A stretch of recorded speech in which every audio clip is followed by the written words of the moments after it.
He called me a common laborer, a relic, when I knelt to assess the damage to the antique fountain's control panel. He spoke of my place, then watched the water cascade unchecked from the fractured mechanism. He didn't know the land it spilled upon, the centuries of history it cradled, was all mine. The sheer audacity was breathtaking. I stood by the cypress trees, their ancient branches twisting towards the sky, watching the gravel path shimmer in the May sun. The obsidian cove stretched behind me, a testament to generations of quiet wealth and cultivated beauty. 2 months of precise, almost obsessive planning had led to this exact afternoon. My heart, usually a steady drum, beat with an unfamiliar tremor of anticipation. Victor stepped from the sleek obsidian sedan first, his Italian leather shoes crunching deliberately on the stones. His gaze swept over the sprawling coastal estate, past the manicured gardens, the bespoke statuary, settling on the main house, a fusion of old-world stone and modern glass overlooking the churning Atlantic. His jaw tightened for a fleeting second, a battle lost before the smirk reclaimed his face. "Well, well, Elias," he said, running a dismissive hand along the polished granite of the fountain's edge. "How in God's name did you manage this floating palace?" He caught himself correcting. "This sprawling folly. Blowing your pension on a weekend rental, are we?" The words struck, not with the force of a blow, but the chill of a blade. Elias, always Elias, delivered with that particular inflection that made my name sound like a forgotten whisper. Helena followed, her designer handbag clutched tight. Her eyes darted, nervous, her cheeks flushing. "Dad, please tell me you haven't mortgaged your soul for this. It's a bit much." Her voice carried that familiar note of embarrassment, a sound I'd come to understand as the first ripple of an incoming storm. Arthur and Clara, Victor's parents, offered polite, if strained, smiles. "It's magnificent, Mr. Thorne," Clara offered, her eyes sweeping over the landscape with genuine admiration. "Thank you for inviting us."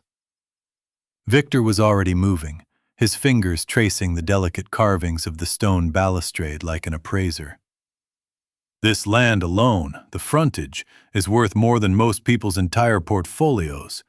Jesus, Elias, what were you thinking?" He chuckled, a brittle sound devoid of warmth. "Playing old money at your age? After a lifetime of, what was it again? Fabricating custom furniture?" My chest tightened. I had built 3 manufacturing plants from the ground up, navigated complex trade wars, and sold for figures that would make his IT consultancy look like a child's lemonade stand. But I still chose simple tailoring, drove an unassuming car, lived quietly. To Victor, that made me poor. "I thought it would be a pleasant escape," I managed, my voice steady, though a tremor had begun deep within. "For us all, as a family." "Escape on what? Your midlife crisis?" Victor opened an ancient oak storage chest, peering inside. "I get it. You want to feel important. But this is just pathetic. How much debt did you take on for this fantasy, Elias? Did you really rent this?"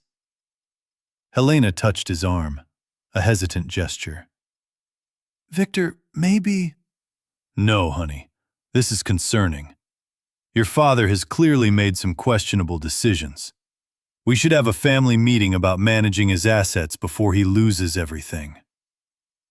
The words hung in the clean coastal air, heavy with a poisonous condescension. Managing my assets. As if I were a doddering fool who'd stumbled into a real estate office with a whim and a credit card. "The rental agency assured me everything was in order," I said, the lie tasting like ash, but necessary for now. "Rental?" Victor's eyebrows shot up. Well, that's slightly less insane, though still utterly ridiculous for someone on whatever you get for retirement. My hands clenched behind my back. Whatever I get. I'd weathered recessions, pivoted entire supply chains, and built a legacy beyond his comprehension. Why don't you all explore the main house? I suggested, needing space to breathe. I'll arrange some refreshments in the study. Come on, babe, Victor said to Helena, already heading towards the grand oak doors. Let's see how much your dad spent on his little architectural adventure. Their voices echoed from within the house, Victor's a constant commentary of disbelief and derision. Look at this vaulted ceiling. Unbelievable. Your dad's completely lost it. Helena's nervous laughter followed him. Arthur approached me quietly. It really is magnificent, Elias. The craftsmanship, the history here, exceptional. I nodded, grateful for his measured kindness, but my hearing was muffled by the phantom echoes of Victor's contempt. Each word, even through the thick stone walls, felt like a needle under my skin. Clara joined her husband, admiring the estate as I remained in the courtyard, gripping the cold granite until my knuckles went white. The gentle ocean breeze rustled the cypress leaves, but all I could hear was Victor's laughter, followed by Helena's voice. He must have spent a fortune on this rental. It's so unlike him. Unlike him. My own daughter was discussing me like I was a stranger who'd suddenly developed delusions of grandeur. The sun felt too bright, the breeze too cold. I stared out at the crashing waves, watching other families enjoying their quiet lives, and wondered if this had been a terrible mistake. But no, I'd planned this perfectly. They just didn't understand yet. More laughter from inside, and my jaw tightened like a vice. The ancient sundial in the center of the courtyard caught my eye, its weathered brass surface reflecting the afternoon light. I reached out and touched it gently, remembering another day, another moment when I had touched this same sundial and felt nothing but pure, unadulterated joy.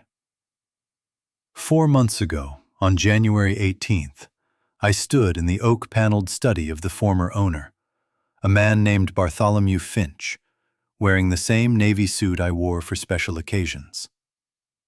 Mark, the estate agent, a man of impeccable composure, guided me through the final clauses of sale for the Obsidian Cove for the 3rd time that week. The master wing boasts panoramic ocean views and a private library, Mark explained, his voice professional and discreet. The guest cottage has independent access, perfect for extended family visits. I nodded, imagining Victor and Helena's faces when they discovered their own private, self-contained sanctuary.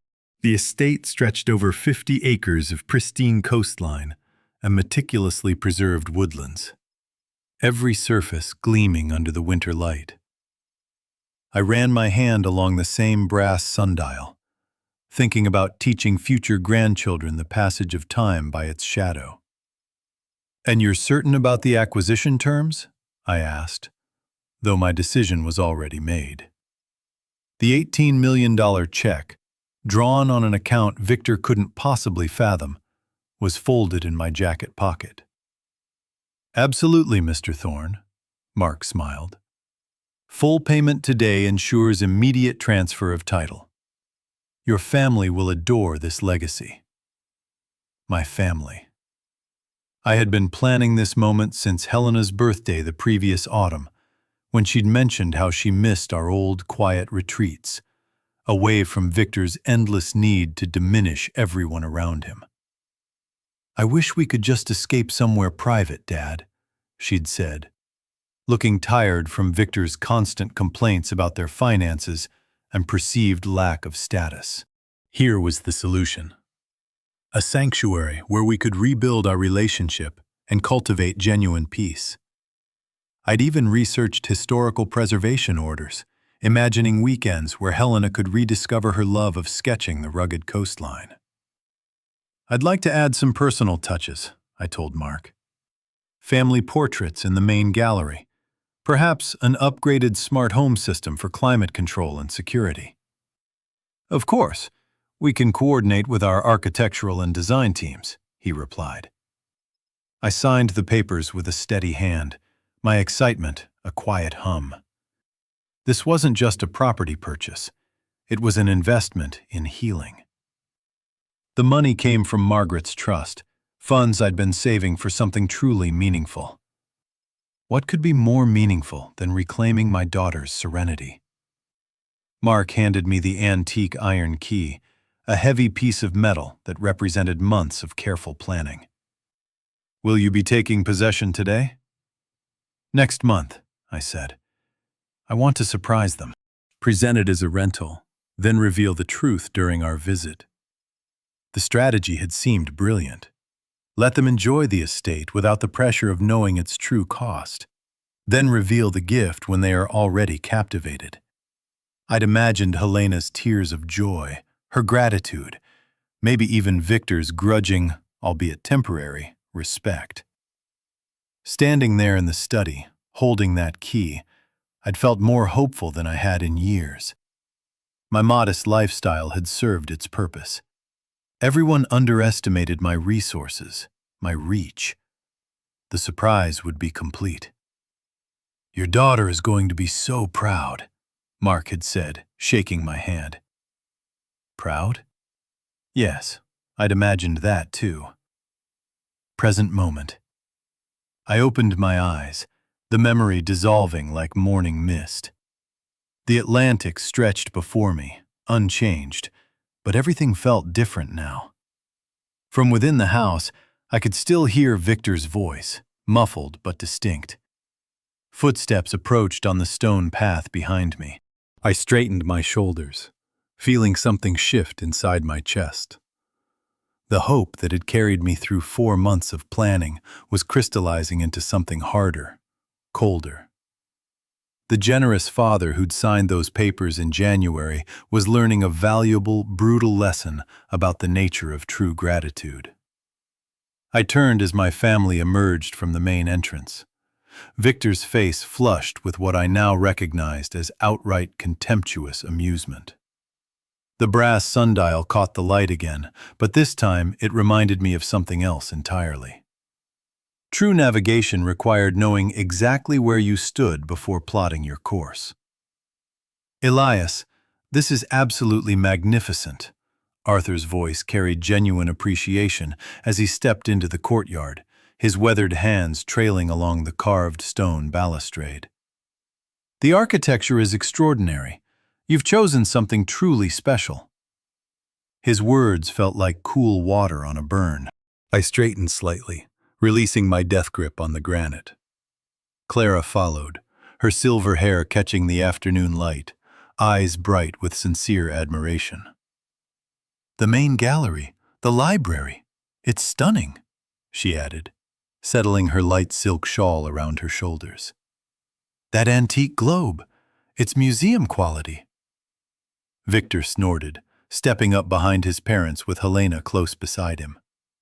Yeah, well, when you're spending someone else's money on a rental, might as well go all out, right? He gestured expansively at the estate's gleaming surfaces. Dad probably spent more on this weekend than Elias makes in 6 months. The comparison hit like a physical blow. Arthur stiffened almost imperceptibly, while Clara's smile faltered for just a moment. Helena let out that nervous laugh I'd grown to dread, the sound sharp against the gentle lapping of waves from the shore. Victor, Arthur said quietly. But his son was already moving past them, running his fingers along the ornate brass fixtures of the exterior lighting, like he was appraising merchandise. I mean, look at this smart home system, Victor continued, touching a discreet panel near the fountain, controlling the outdoor lighting. Top of the line. The rental company probably charges extra for every feature. What's this costing you, Elias? $5,000 for the weekend? 10? My jaw clenched. 10,000 wouldn't cover the monthly groundskeeping and property taxes. It's beautiful, Dad, Helena said. but her tone carried that familiar note of worried embarrassment. Though, maybe next time we could do something more practical. More practical? Like a cheap hotel or a fast food joint. Something appropriately modest for her father's presumed circumstances. Shall we move to the dining room for lunch? I managed, my voice steady, despite the storm building inside my chest. I've arranged some refreshments there. Lunch on the estate? Victor clapped his hands together mockingly. Living the dream, Elias. Too bad it's just for a weekend. Arthur's frown deepened as we moved toward the main entrance. I led the way down the grand hall, the mahogany dining table gleaming under soft overhead lighting. The setting was perfect. Bone china, crystal glasses, and silver utensils are arranged with careful precision. Everything I'd planned to make this moment special. Oh my, Clara breathed, taking in the elegant table setting. Elias, this is lovely. You've gone to such trouble. No trouble at all, I replied, pulling out chairs for the ladies. Clara sat gracefully, while Helena perched nervously on the edge of her seat. Victor remained standing, examining the built-in antique liquor cabinet with obvious covetousness. Fully stocked, too, I see. Premium vintages. He lifted a bottle of aged port, checking the label. This bottle alone probably costs more than most people's monthly rent. Victor, Arthur said more firmly this time. What? I'm just appreciating the finer things in life. Victor's grin was sharp-edged. Not everyone gets to play millionaire for a weekend. The words hung in the air like smoke. Clara busied herself with her napkin while Arthur studied his son with growing disapproval. Helena's face flushed pink, caught between defending her husband and apologizing for him. I served the meal mechanically. Pan-seared scallops, fresh garden vegetables, a crisp chablis that cost more than Victor could ever imagine. Each plate was placed with careful precision, while my mind churned with memories of Mark's encouraging words, of my naive hope that this gift would bridge the growing chasm between my daughter and me. This is delicious, Arthur offered, clearly trying to restore some civility to the gathering. Dad always was a good cook, Helena said softly. Yeah, well, when you have all day and nothing else to do. Victor's voice trailed off meaningfully as he cut his scallops. Retirement must be nice. No responsibilities, no pressure to provide for anyone. The fork trembled slightly in my hand. No pressure to provide. I'd provided for 3 decades, built enterprises from nothing, created wealth beyond his comprehension. Now I was offering my greatest treasure, this sanctuary purchased with my beloved Margaret's memory, and receiving nothing but contempt in return. Victor, Arthur's voice carried a warning now. Perhaps what, Dad? Victor looked up from his plate, eyes bright with challenge. I'm just making conversation. Isn't that what family dinners are about? The silence stretched taut as a piano wire. Clara reached for her wine glass with slightly shaking fingers. Helena stared at her food like it might provide escape. Arthur's jaw worked silently, a father watching his son reveal himself as someone he didn't recognize. And I sat at the head of my $18 million table, serving my ungrateful family a meal they'd never appreciate.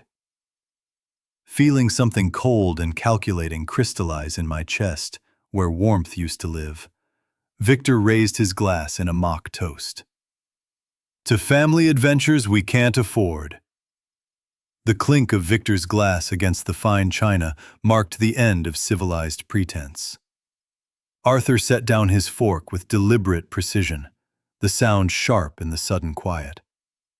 Clara's hand trembled as she reached for her water glass. That's enough. My voice cut through the tension like a blade through silk. You will stop this behavior immediately. Victor's eyebrows shot up in theatrical surprise. Behavior? I'm just being honest about the situation. Someone in this family should acknowledge reality. The reality, I said, each word measured and controlled, is that you're a guest in this house. You will show appropriate respect, or you will leave. Helena's intake of breath was audible. She'd never heard me speak to Victor with such firmness. Neither had Victor, judging by the way his smirk faltered for a fraction of a second before returning full force. Guest? Victor laughed, but it sounded forced now. Come on, Elias. We're family. I can't express concern about your financial decisions. Your concern, I replied, setting my own utensils down with careful precision, sounds remarkably like mockery. Arthur cleared his throat uncomfortably. Son, perhaps we should what? Victor's voice rose slightly, his composure cracking. Pretend Elias isn't making questionable choices? Pretend this estate rental isn't way beyond his means? He gestured around the elegant dining room. Look at this place. The rental fees alone could probably fund his groceries for months. The calculation in his eyes was naked now, measuring cost against my perceived worth, finding me desperately wanting. He leaned back in his chair, arms crossed, the picture of smug superiority. I built a successful AI consulting firm from nothing, he continued, his voice gaining confidence. I understand money, understand value. And this. He waved dismissively at the crystal in China. This is someone trying to play in a league where he doesn't belong. Clara's face had gone pale. Arthur's knuckles were white where he gripped his napkin. Even they could see their son had crossed a line that couldn't be uncrossed. But Helena, my own daughter, nodded slightly. A tiny motion, barely perceptible, but I caught it. She agreed with him. After everything I'd sacrificed, everything I'd given, she saw me through his eyes. A pathetic old man pretending to wealth he didn't possess. The betrayal hit harder than any of Victor's insults. I think, I said, my voice deadly quiet. You should excuse yourself from this table. Victor's laugh was sharp as breaking glass. Excuse me? From a rented estate? Maybe I will. Suddenly the air feels a bit stifling in here. He stood abruptly, his chair scraping against the floor. He moved toward the study, pausing at the threshold. Don't worry about tidying up, Elias. I'm sure the rental company has people for that. Wouldn't want you to strain yourself. His footsteps echoed on the antique Persian rugs, deliberately heavy, claiming space that wasn't his to claim. The dining room fell silent, except for the distant sound of the ocean. Arthur spoke first, his voice thick with embarrassment. Elias, I apologize. That was completely unacceptable. Inexcusable, Clara added, her eyes bright with unshed tears. I don't know what's gotten into him, Helena said, nothing, staring at her untouched scallops like they held the secrets of the universe. When she finally looked up, her eyes were defensive. He's just protective of family finances, she said quietly. We've been talking about buying a house, and money is tight. And seeing this, she gestured helplessly around the room. It's hard to understand the priorities. The priorities. My priority had been creating a memory, a gift, a bridge back to the daughter I was losing. Her priority was maintaining her husband's comfortable illusions about his superiority. I stood slowly, gathering plates with steady hands, despite the earthquake happening inside my chest. Of course, I understood completely. But I understood more than she realized. I understood that my generous father's heart had been naive, that love wasn't enough to overcome contempt, that respect couldn't be bought with gifts. I also understood that Victor had just made the gravest mistake of his life. From the study, a faint metallic sound echoed, then the soft click of a panel. Victor was exploring areas he had no business accessing, making himself at home on what he thought was someone else's property. The irony would have been amusing if it hadn't been so infuriating. "I'll just tidy up," I said, stacking plates with mechanical precision. "Why don't you all enjoy the afternoon air on the terrace?" As they filed out, leaving me alone with the ruins of my carefully planned meal, I allowed myself one moment of pure, crystalline rage. Then I began to plan. Victor wanted to play games with someone he thought was beneath him. He was about to discover just how wrong he could be. The faint metallic clang from the study lingered, the sound of a closing access panel. Victor's footsteps retreated across the polished oak floorboards, each step deliberately heavy, resonant with wounded pride. I continued stacking plates with mechanical precision, but my mind was already racing, plotting the geometry of consequence. That look in his eyes when he'd stood from the table. I'd seen it before, in boardrooms where lesser men realized they'd been outmaneuvered, their bluster collapsing under the weight of an unassailable truth. "I should probably check on him," Helena said softly, half rising from her chair, her voice a fragile bridge between loyalty and unease. "Let him cool off," Arthur advised, his voice carrying the weight of paternal disappointment. "He needs time to reflect on his behavior."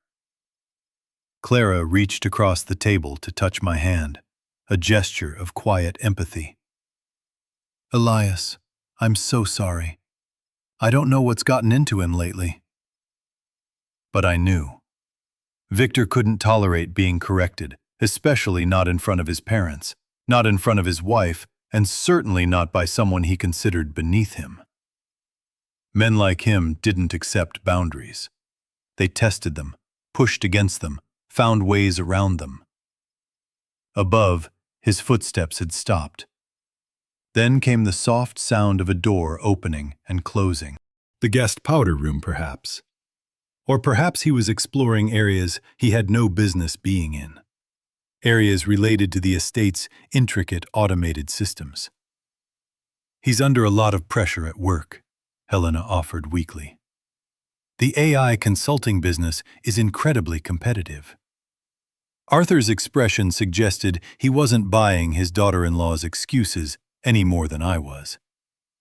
"Pressure is no excuse for disrespecting your host," he stated, his gaze meeting mine in a moment of shared, unspoken understanding. I listened carefully to the sounds from the study and beyond. Water running briefly, drawers opening and closing, then the soft scrape of something metallic against stone, followed by a muted grinding noise. Victor was definitely exploring, touching things, claiming space. "Shall we move to the terrace for coffee?" Clara suggested brightly, clearly hoping to change the atmosphere, to diffuse the heavy silence Victor had left behind. "The weather is so lovely." "Excellent idea," I agreed, though my attention remained focused on the subtle sounds of Victor's movements from the study. Something about his exploration felt different now, purposeful rather than merely curious. More metallic sounds, then a faint, insistent grinding that made me pause mid-motion with the crystal glasses in my hands. That wasn't the sound of someone simply looking around. "Dad?" Helena's voice seemed to come from far away, laced with fresh concern. "Are you all right?" "Fine," I replied automatically, setting the glasses down carefully. The grinding sound had stopped, replaced by the soft closing of what sounded like an access panel. Victor's footsteps resumed, moving back toward the main living area. A few minutes later, he appeared at the top of the dining room archway, looking perfectly composed. If anything, he seemed more relaxed, a glint of private satisfaction in his eyes. "Sorry about that," he said, sliding back into his seat with a slight smile. "Just needed a moment to appreciate the craftsmanship. This really is an impressive estate." The complete reversal in his tone sent immediate warning signals through my nervous system. Victor didn't apologize. Victor didn't admit he was wrong. And Victor certainly didn't compliment things he'd been mocking minutes earlier. "Feeling better?" Arthur asked cautiously, his eyes narrowed, picking up on the subtle shifts in his son's demeanor. "Much." Victor picked up his water glass, looking remarkably pleased with himself. "Actually, I was thinking maybe I should help with the cleanup. It's the least I can do after, well, you know." Helena's face brightened immediately. "That's sweet of you, honey." But I was studying Victor's expression, noting the way his eyes meticulously avoided mine, the slight upturn at the corner of his mouth that suggested private satisfaction rather than genuine remorse. "I could wash up the dishes in the galley," he continued, gesturing vaguely towards the kitchen. "Get familiar with the estate systems. Might be helpful if we run into any problems." Problems. The word hung in the air like smoke from a distant fire. "That's very thoughtful," Clara said warmly. Very thoughtful indeed. Victor's offering to help with household chores was about as likely as a blizzard in July. But there he sat, the picture of reformed behavior, practically radiating false humility. I stood slowly, every instinct screaming that something was fundamentally wrong. "Why don't we all move to the terrace first? The dishes can wait." "Oh, come on, Elias." Victor's smile was bright as polished chrome. "Let me make up for being such an ass earlier. I insist." He was already moving toward the kitchen, and I found myself following, drawn by a horrible certainty that I was about to discover exactly what those metallic sounds had been. "See?" Victor called cheerfully from the open kitchen, his voice carrying that false brightness I was beginning to recognize as his tell. "Everything's perfectly—" "Oh." The word dropped like a stone into still water. "Oh, what?" Helena asked, moving to join him. I was already moving past her, something cold settling in my stomach like winter fog. Victor stood by the antique, custom-fabricated control panel for the estate's central fountain, his hand frozen on its delicate brass lever. Water was streaming erratically from the fountain in the courtyard, a miniature deluge, a testament to its malfunction. "It seems to be stuck," he said, tugging at the lever with theatrical effort. "Won't turn off properly. Must be one of those quirky old estate problems." But I was looking at the intricate base of the control panel, where the polished brass finish showed fresh scratches, deep gouges that hadn't been there this morning when I'd prepared coffee. Scratches that could only come from someone using excessive force, or, more precisely, the wrong tool. "Let me take a look," I said quietly, moving Victor aside. The lever moved stiffly under my grip. The internal mechanism was ground in a way that spoke of deliberately damaged gears. This wasn't wear and tear. This wasn't even aggressive use. This was deliberate destruction disguised as an accident. "Probably just needs some lubrication," Victor suggested helpfully, his voice laced with feigned expertise. "These older mechanisms take a beating." I knelt to examine the base more closely, running my fingers along the gouged brass. The scratches formed a pattern consistent with heavy-duty pliers or a wrench used with considerable force. Someone had gripped the delicate control with powerful intent, twisting until something gave way inside. "Dad, can you fix it?" Helena asked, genuine concern in her voice now, the broken fountain a symbol of unwelcome disruption. "It's definitely broken," I said, standing slowly. "The internal valving and gear mechanism have been damaged. Victor nodded sympathetically. Rental equipment, you know. Probably gets rough treatment from previous guests. Good thing it happened now instead of in the middle of the night. The casualness of his explanation, the way he immediately shifted blame to imaginary previous renters, confirmed what I already knew. But confronting him here, in front of everyone, would accomplish nothing except creating a scene. I should contact the estate manager, I said carefully. See about getting a repair technician out here on a Saturday. Victor shook his head. Good luck with that. You might be stuck with it for the weekend. The barely concealed satisfaction in his voice made my hands clench involuntarily. He was enjoying this. Not just the inconvenience he'd caused, but the opportunity to play the helpful, sympathetic family member while I dealt with rental problems. Arthur approached, examining the control panel with a businessman's eye for detail, his brow furrowed. That's odd. The damage looks almost deliberate. Victor's smile never wavered. Salt air is murder on these old mechanisms. Probably been corroding for months. But Arthur was frowning now, his engineering background allowing him to see what Victor hoped to hide. Elias, this looks like tool marks. See these gouges here? Arthur pointed. Could be from previous repair attempts, Victor suggested quickly, his voice smooth. You know how it is. Someone tries to fix something themselves, makes it worse. The lie came so smoothly, so naturally, that I almost admired its audacity.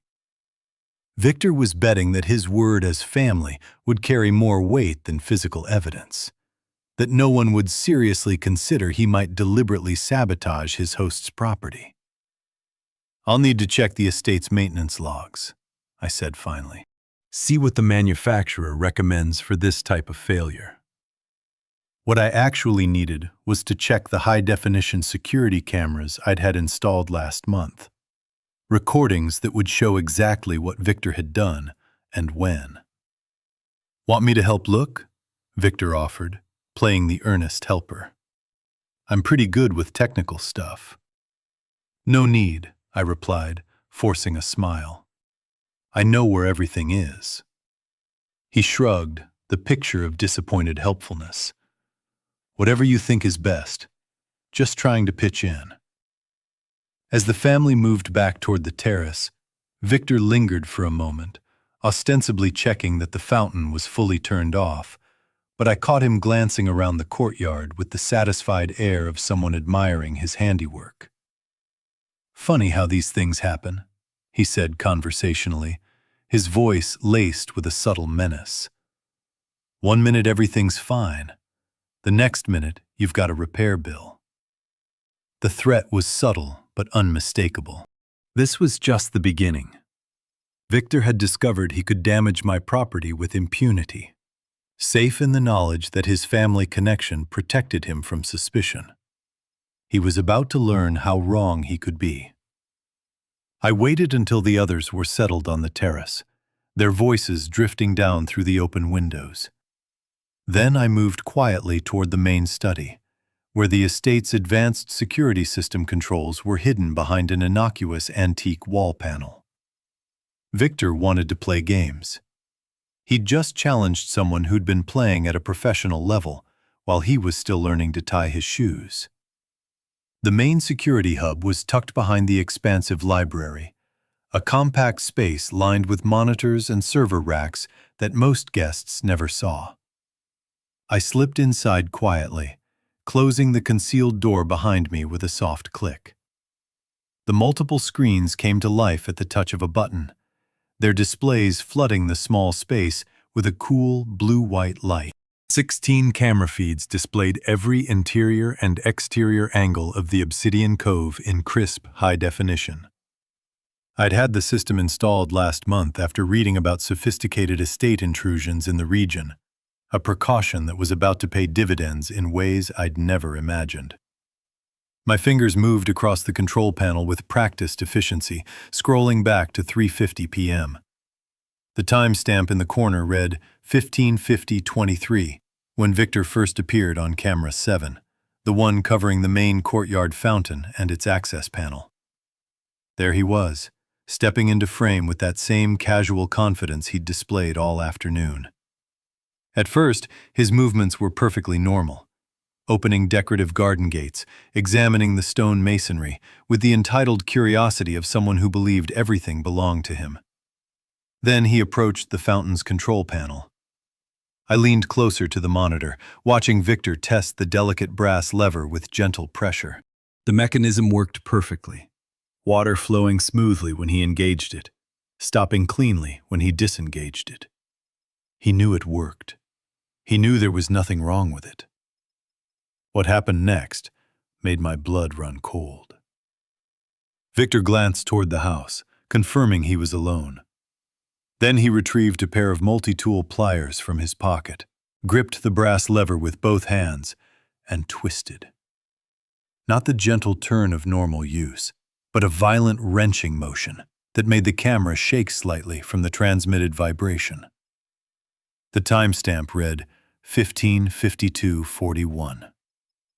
When he did it again, this time bracing his foot against the stone pedestal for leverage, I could see his face clearly now. The intense concentration as he applied maximum force.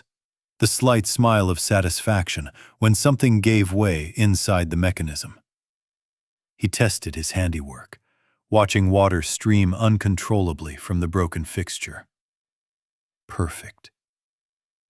Exactly the kind of accident that would embarrass his host and prove his point about inferior, poorly maintained rental equipment.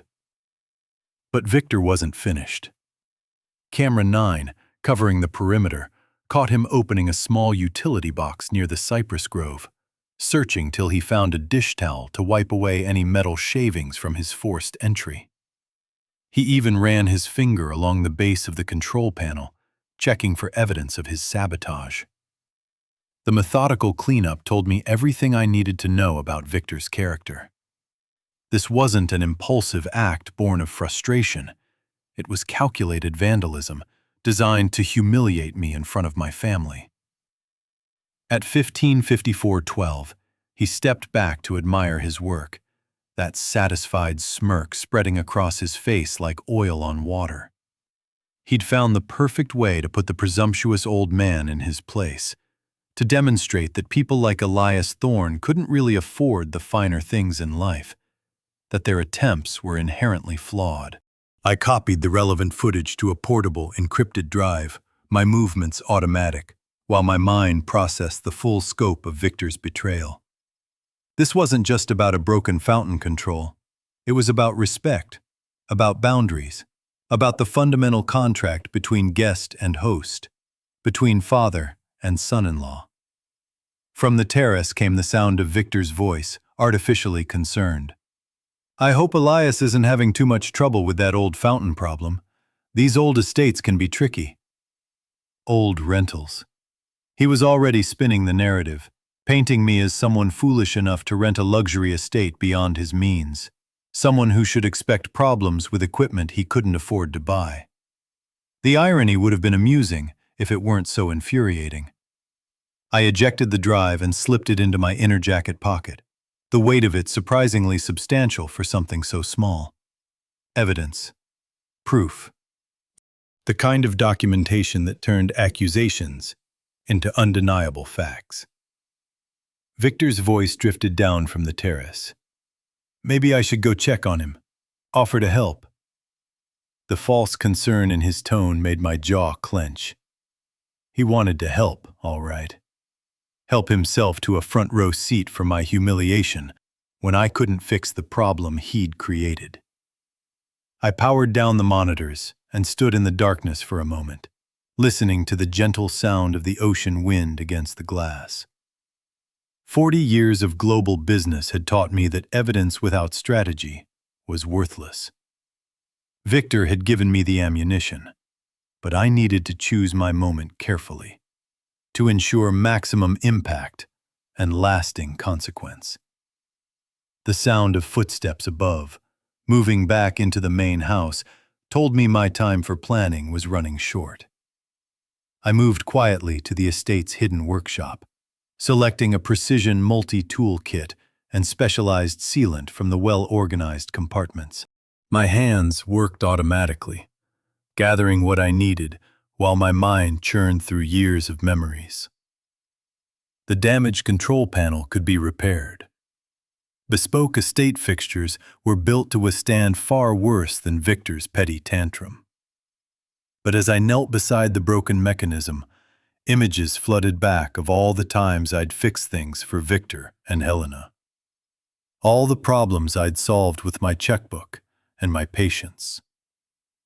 Helena's overseas MBA tuition was nearly $120,000 over 2 years. I'd written those checks gladly, proud of my daughter's ambition. Victor had been grateful then, or at least he'd performed gratitude convincingly. "You're incredible, Mr. Thorne," he'd said, using the formal address that now seemed less like respect and more like a calculated distance. Their wedding was a $75,000 contribution. The memory stung fresh as I worked the delicate gears around the control panel's base.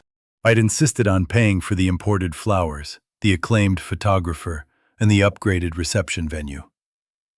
Every father wants his daughter's wedding to be perfect. I told Margaret's picture that night, wishing she could have been there to see Helena in her dress. Down payment on their first house, $200,000. That had been just 5 years ago, when Victor's nascent AI firm was experiencing a temporary cash flow issue. He'd sat in my modest study, explaining how a larger down payment would secure better financing terms. His humility had seemed genuine, his gratitude effusive. "This means everything to us, Elias. I promise you'll never regret helping us build our future." The broken fixture came apart in my hands, revealing the deliberate damage Victor had inflicted.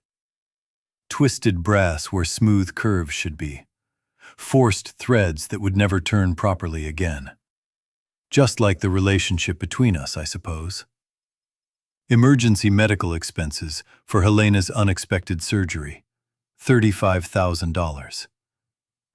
Their new luxury SUV, when their old one just died, was $60,000.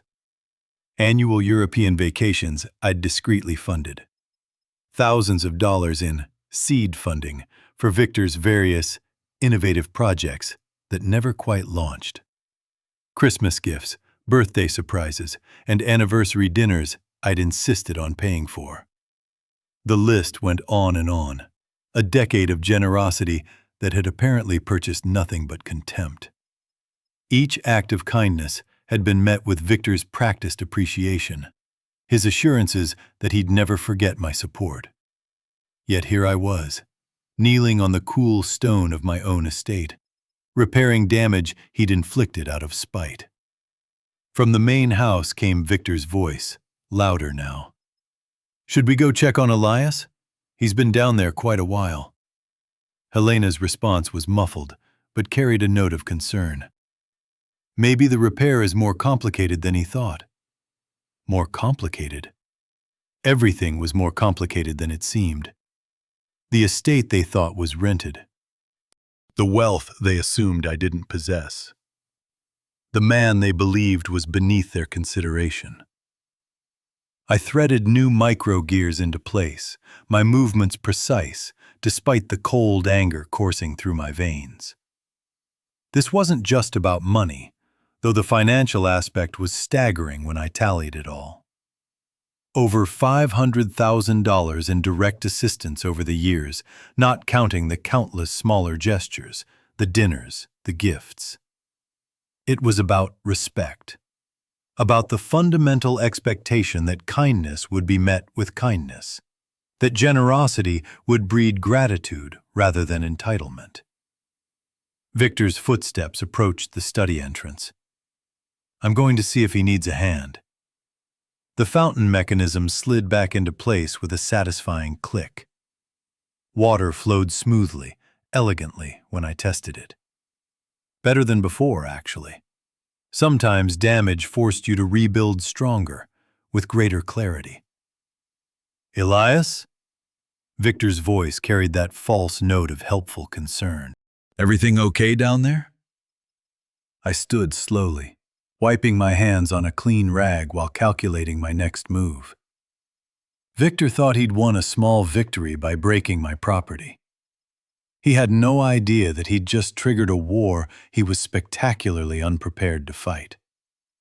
The man approaching to offer his help had never built an empire from nothing, had never negotiated multi-million-dollar deals with global corporations, had never outmaneuvered competitors who tried to destroy him.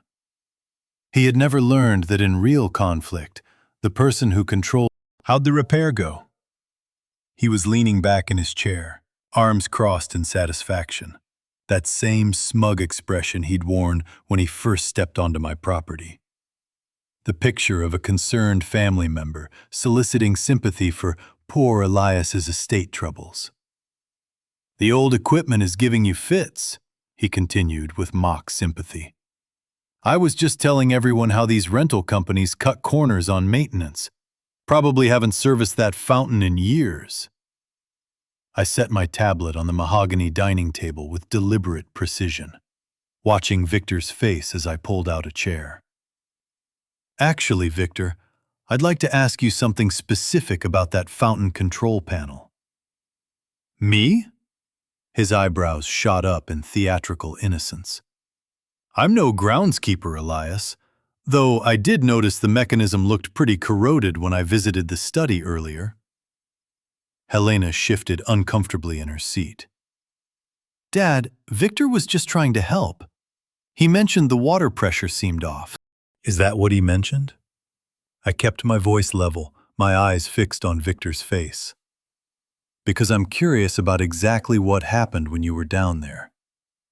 Victor's smile never wavered, but something flickered behind his eyes.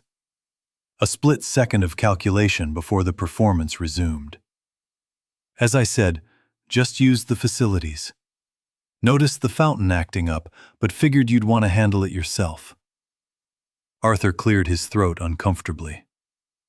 "Elias, perhaps we should focus on getting a professional technician." "Victor," I interrupted quietly, "why did you deliberately break the fountain control panel?" The words dropped into the conversation like stones into still water. Victor's laugh was a beat too late, a fraction too loud, too brittle. "Break it? Elias, what are you talking about? I didn't break anything." "Dad," Helena's voice carried a warning edge, "that's a serious accusation. Victor would never—" "Wouldn't he?" I reached for my tablet, powering it on with steady fingers, because I have some footage that might interest everyone. Victor's confidence faltered for just a moment, a micro-expression of raw concern before the mask snapped back into place. "Footage? What footage?" "The estate has a security system," I said calmly, watching his face drain of color. 16 cameras, high definition with audio recording, very thorough coverage, both interior and exterior. The silence stretched like a taut wire. Victor's Adam's apple bobbed as he swallowed hard, but his voice remained steady, albeit with a slight tremor.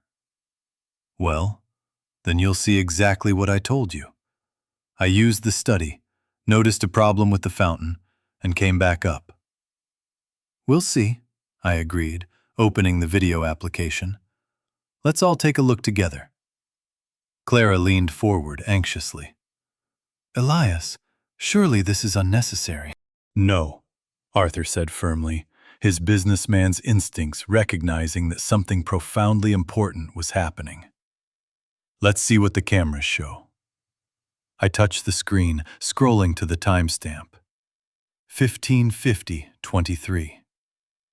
Victor appeared in perfect clarity, stepping into the courtyard with that casual confidence I'd come to despise. There you are, I said conversationally. Saturday, May 17th, 3:50 p.m., just after you left our table. Victor's jaw tightened as he watched himself on screen, but his voice remained defiant. So you can see I'm just enjoying the estate. On screen, Victor approached the fountain control panel and tested it gently. Water flowed perfectly when he engaged it, stopped cleanly when he disengaged it. The mechanism worked flawlessly. Interesting, I observed. The fountain control seems to be functioning normally. Helena leaned closer to the screen, her brow furrowed in confusion. I don't understand what we're supposed to be seeing.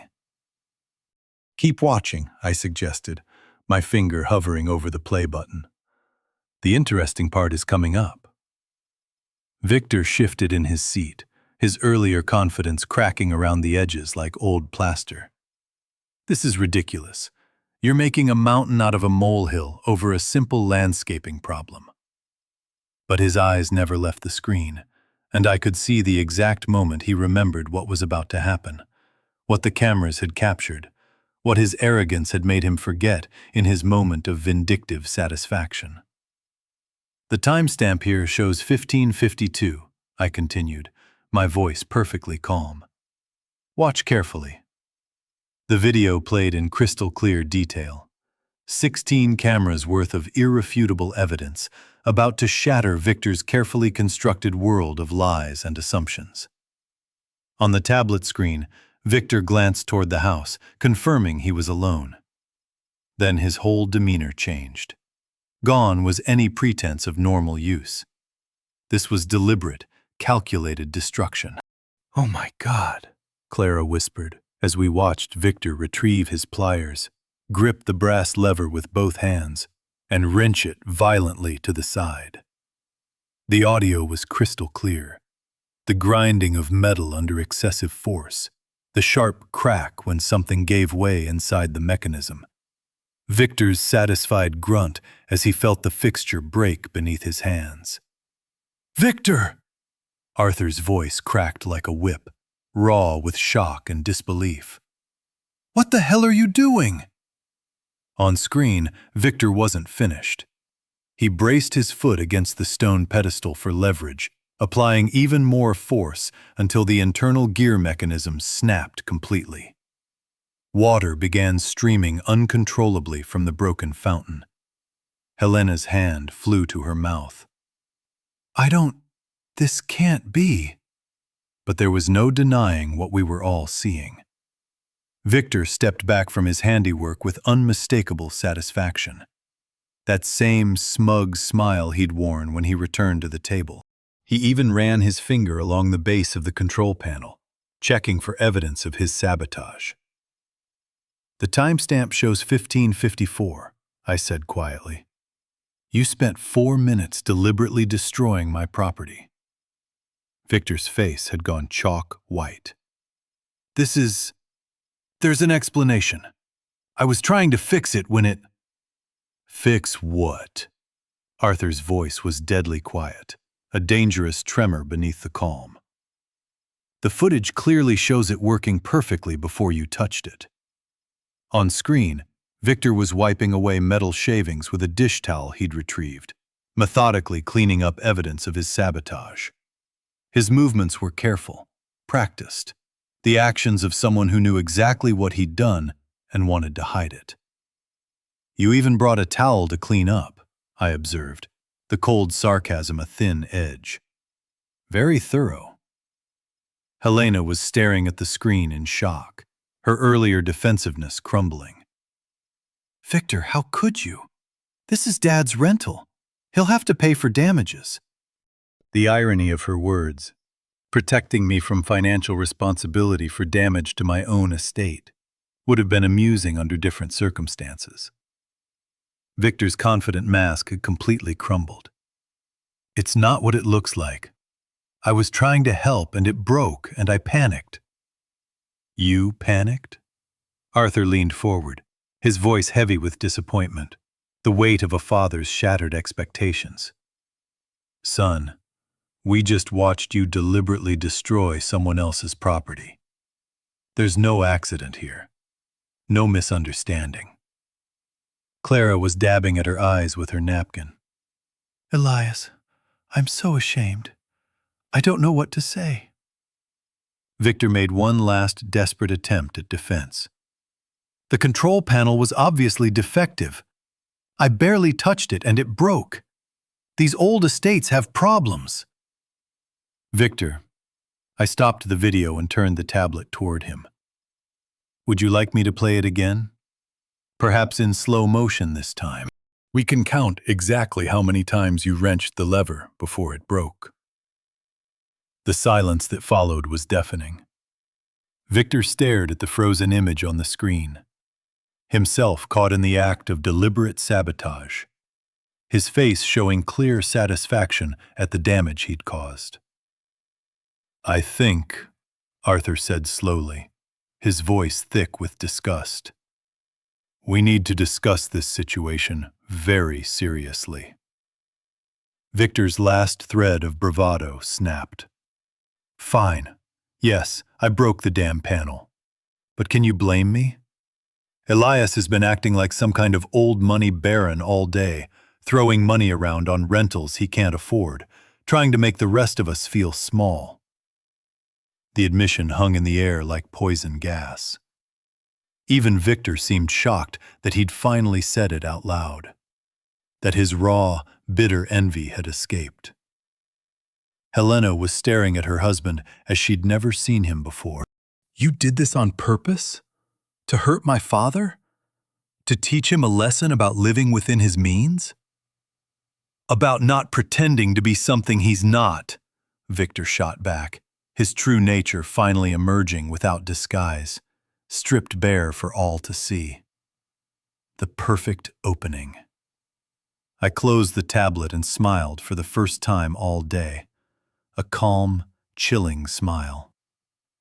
Well, Victor, I said quietly, my voice a silken thread of menace. Speaking of pretending to be something you're not, I think it's time we discussed exactly what you don't know about this situation. Victor's hands were shaking as he leaned forward in his chair, trying desperately to salvage what remained of his dignity, though it was already in tatters. Look, Elias, maybe I got a little carried away, but it's just a minor repair on a rented property. These things happen. Just a minor repair. On a rented property? The words hung in the air like the smell of sulfur after a lightning strike, potent with impending truth. You're absolutely right, I said quietly, watching his face carefully. This is about understanding what kind of person vandalizes someone else's property for sport, for spite. Vandalizes? Victor's voice cracked slightly, a note of desperation seeping in. Come on, that's a strong word. I was frustrated. Maybe I used a little too much force, but let's keep this in perspective. We're talking about a weekend rental here. Arthur shifted uncomfortably in his seat. Son, we all saw the video. There's no excuse for, Dad, please! Victor's mask was slipping further with each word, revealing the panic beneath. I made a mistake, okay? But Elias is acting like I burned down his house. It's a rented estate. The insurance will cover it. Rich guys like the owner probably write this stuff off as business expenses anyway. Rich guys like the owner. The irony was so perfect, so utterly exquisite, it felt scripted. You keep mentioning that this is a rental, I observed, picking up my tablet and setting it aside with deliberate care, as if dismissing an irrelevant detail. You seem very concerned about the financial implications for the owner. Well, yeah. Victor straightened slightly, sensing an opportunity to regain some moral high ground, however illusory. I mean, you're obviously way over your budget here, Elias.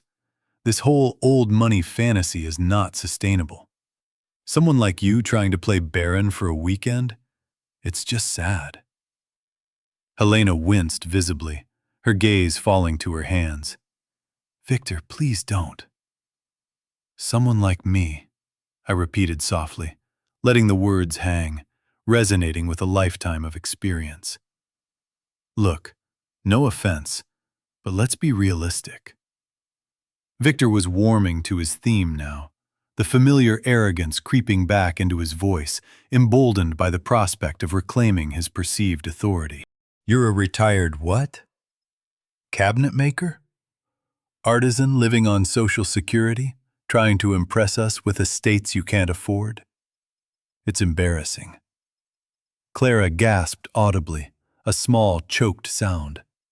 Arthur's face had gone red with a deep, visceral shame, but Victor wasn't finished.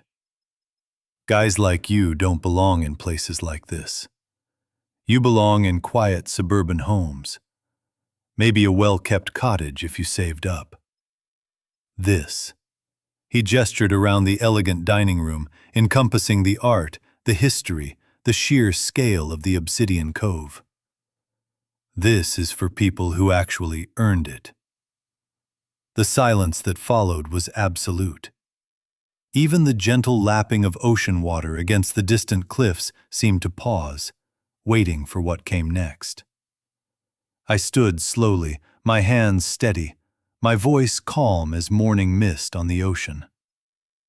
Victor, I said, the words falling, one by one, into the stunned air. This is my estate. The words dropped like anvils into still water, reverberating through the heavy silence. Victor's mouth opened, then closed, then opened again without sound emerging. A fish gasping for air. Helena's hand flew to her chest, her eyes wide with a dawning, terrible realization. Arthur looked like he'd been struck by lightning, his face pale, his jaw slack. You're what? Victor's voice was barely a whisper, a strained, disbelieving croak. My estate, I repeated clearly, enunciating each syllable with precise, controlled force. I bought it in January for $18 million, cash. The color drained from Victor's face so quickly that I thought he might faint. His eyes darted around the room as if searching for an escape, a hidden camera crew, anything to disprove the crushing weight of my words. That's not possible. The Obsidian Cove is registered in my name with the county land office. The estate management company has my accounts on file for monthly maintenance. The insurance policy lists me as the sole owner. I let each fact settle, heavy and undeniable, before continuing. I purchased it as a gift. Helena found her voice first, a raw, strangled sound. A gift for who? I looked directly at Victor, watching understanding dawn in his eyes like sunrise over a cemetery, a cold, stark illumination of finality. For you and your husband, I said simply, my voice devoid of emotion, a flat statement of fact. I was planning to surprise you today, present it as a rental first, then reveal that it was yours to keep, a legacy for your future. The sound Helena made was somewhere between a sob and a gasp, a primal release of shock and sorrow. Victor had gone completely white, his mouth working soundlessly, lost in the abyss of his own undoing. 18 million, Arthur said slowly, his voice thick with dawning horror, the figure staggering. You were going to give them an $18 million estate, plus another $500,000 in direct financial support over the years, I added conversationally, my voice still eerily calm, listing his generosity as if reading from a ledger. MBA, tuition, wedding, house down payment, various emergencies. I kept careful records, you see. Victor finally found his voice, a strangled, desperate plea. We had no idea. No, I agreed, my gaze unwavering from his shattered expression. You had no idea that the cabinet maker you've been mocking all afternoon was planning to give you an estate worth more than most people's entire generational wealth. The irony settled over the dining room like a thick, suffocating fog, clinging to every polished surface, every expensive detail. Victor had spent the day sabotaging and mocking the very man who'd intended to make him a multi-millionaire, to secure his future beyond his wildest dreams. Elias, Clara whispered, tears starting in her eyes, her voice choked with profound regret and empathy. We're so sorry. But I was still looking at Victor, watching him process the full magnitude of what his arrogance, his entitlement, his insecurity had just cost him. I corrected gently, letting the single word hang, pregnant with finality. Was planning to give you an estate. Victor's face went through a spectrum of raw emotions: shock, disbelief, desperate calculation, and finally, unadulterated panic as the full implications hit him. A tidal wave of ruin. Wait, he said, lurching forward in his chair, a desperate, pathetic attempt to reclaim some shred of control. You said was planning. That doesn't mean... we can work this out, right? Now that I understand the situation... Now that you understand the situation, I repeated quietly, my voice utterly devoid of sympathy, a cold, hard echo. What exactly do you understand? That I made a terrible mistake! I had no idea this was your estate, Elias. If I'd just known. If you'd known I owned it, you would have treated me with respect. I let the question hang in the air, a devastating indictment. But since you thought I was just some poor retiree playing above his station, disrespect was acceptable. Sabotage was acceptable. Victor's mouth opened and closed like a fish gasping for air, the words failing him. Beside him, Helena was staring at her hands, finally beginning to understand the brutal choice she'd made. The quiet, almost imperceptible alignment with her husband's contempt, which had now cost her a legacy. That's not what I meant, Victor stammered, scrambling for an excuse. The stress of work and seeing you spend so much on a rental when... When what? Arthur interrupted, his voice sharp with a profound, almost paternal disappointment. When you decided your father-in-law needed to be taught a lesson about his place. Clara was dabbing her eyes with a tissue, her face etched with sorrow. Victor, how could you do this? Elias has been nothing but generous to this family. I know that now. Victor's voice cracked with raw desperation, the mask finally discarded completely. But we can fix this, right? I'll pay for the fountain repair.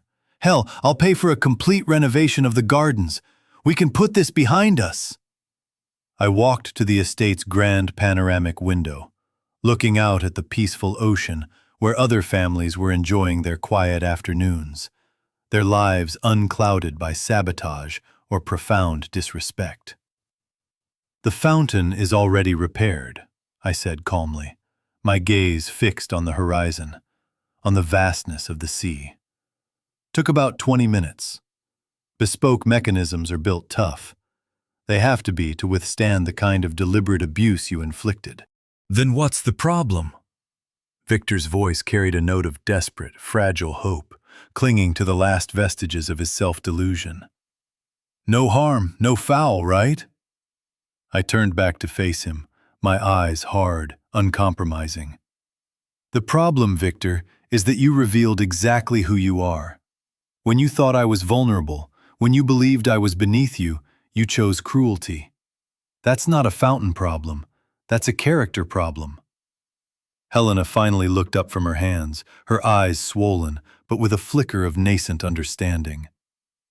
"Dad, I know Victor was wrong, but—" "But what, sweetheart?" I asked gently, my voice still soft, yet carrying an undeniable edge of finality. "But I should overlook deliberate sabotage because he apologized after getting caught? But I should ignore years of subtle disrespect because he promises to do better now that he knows I have money? That his gratitude is transactional, contingent on what I can give him?" She had no answer for that. None of them did. "The yacht remains mine." "The estate remains mine," I continued, letting the words settle, heavy and irreversible. "The gift offer is permanently withdrawn. Victor, I think it would be best if you and Helena gathered your things and left. Now." "You can't be serious," Victor protested, his voice rising, incredulous. "Over one stupid mistake?" "One stupid mistake?" Arthur's voice was incredulous, laced with a paternal disgust I'd never heard before. "Son, you deliberately vandalized a man's property after he invited you into his home as a guest. You've spent the entire afternoon mocking and belittling him. Even now, you're more concerned about losing a gift you never knew existed than about the hurt you've caused, the character you've revealed." Victor looked around the table, desperately seeking support that wasn't there. Even Helena couldn't meet his eyes, her silence a heavy verdict. "Fine," he said finally, standing abruptly, a defeated, petulant child. "Come on, Helena. Let's get out of here." Helena stood slowly, looking torn, a silent battle raging within her. "Dad, You made your choice clear today," I said softly, my voice carrying no malice, only a profound, weary understanding. "I hope it was worth it." As Victor and Helena gathered their belongings and headed toward the main gates, Victor gesticulating angrily, Helena walking in silence, their figures grew small against the backdrop of the obsidian cove. Diminished, not by me, but by their own choices, their own unveiled natures. Clara joined Arthur and me at the panoramic window, her arm slipping through mine. "Do you think they'll be all right?"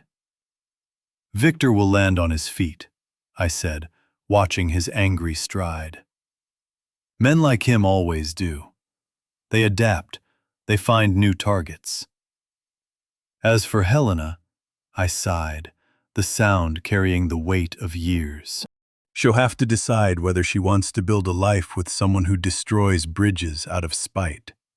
Someone whose values are so fundamentally opposed to what true generosity entails." Arthur poured 3 glasses of a fine single malt from the liquor cabinet, a silent acknowledgement of the unshakable bond we shared, forged not just by blood, but by character. "To character," he said simply, raising his glass. "To character," Clara and I echoed, the word resonating in the quiet elegance of the dining room. As the sun moved lower toward the horizon, painting the ocean in shades of molten gold and deep amber, I felt something I hadn't experienced in years. Perfect, unassailable peace. Justice had been served, not through vengeance, but through natural, undeniable consequences. Victor had destroyed his own inheritance with his own hands, just as surely as he destroyed that fountain control. The ancient sundial in the courtyard caught the afternoon light one last time, pointing true north as always. My property, my peace, my truth, all reclaimed.